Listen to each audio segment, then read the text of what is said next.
Allah Subhanahu wa taala berkata dalam Al-Qur'an, "Qul hal yastawil ladzina ya'lamuna wal ladzina la ya'lamun."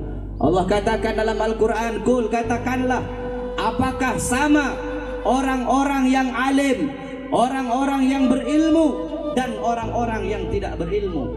Apakah sama orang-orang yang tahu dengan orang-orang yang tidak tahu? Apakah sama orang-orang yang alim dengan orang-orang yang bodoh? La yastawuna abada. Tidak akan pernah sama.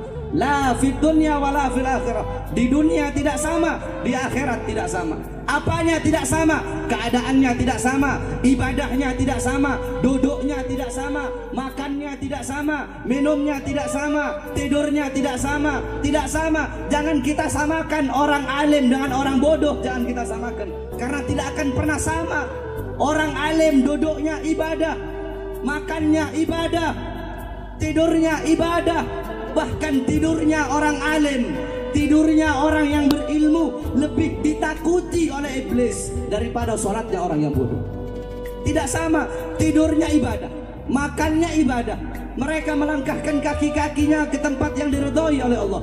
Memandang wajah mereka mengingatkan kita kepada Allah. Menyebut nama mereka turun rahmat dari Allah Subhanahu wa ta'ala. Mengenang mereka kafarah, tebusan bagi dosa-dosamu. Sebagaimana yang dikatakan dalam hadis riwayat Ad-Dailami dalam kitab Mustad Al-Firdaus, qala Rasul, dzikrul anbiya minal ibadah wa dzikrus salihin minal kafarah. Mengingat para nabi ibadah, mengingat para salihin, mengingat orang-orang soleh kafarah, tebusan bagi dosa-dosamu. Lihat, ini orang alim.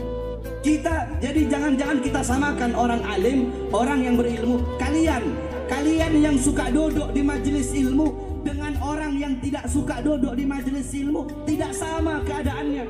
Orang yang suka duduk di majelis ilmu, hatta anak kecil, kalau ada anak kecil umur 11 tahun seumpama misalnya, anak kecil tersebut dia tahu fardunya wudhu, dia tahu fardunya sholat, rukunnya sholat, dia tahu caranya wudhu, cara istinja.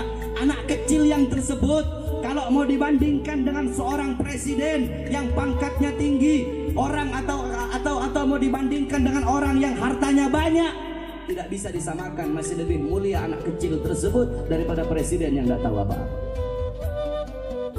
Karena apa? Karena yang menjadikan seseorang itu tua bukan umur, yang menjadikan seseorang mulia bukan umur, yang menjadikan seseorang mulia bukan harta, bukan pangkat, bukan nasab. Apa yang menjadikan seseorang itu mulia di sisi Allah? Ilmu, amal, akhlak. Ini menjadikan seseorang mulia di sisi Allah. Karena Rasulullah SAW beliau tidak mewarisi harta, tidak mewarisi pangkat, tidak mewarisi jabatan, tidak mewarisi tahta dan kekuasaan, tidak mewarisi emas, tidak mewarisi perak, tidak mewarisi permata. Tidak, saudara-saudara. Warisan Nabi Muhammad adalah ilmu. Ini warisan Nabi besar Muhammad Sallallahu Alaihi Wasallam. Jadi tidak sama.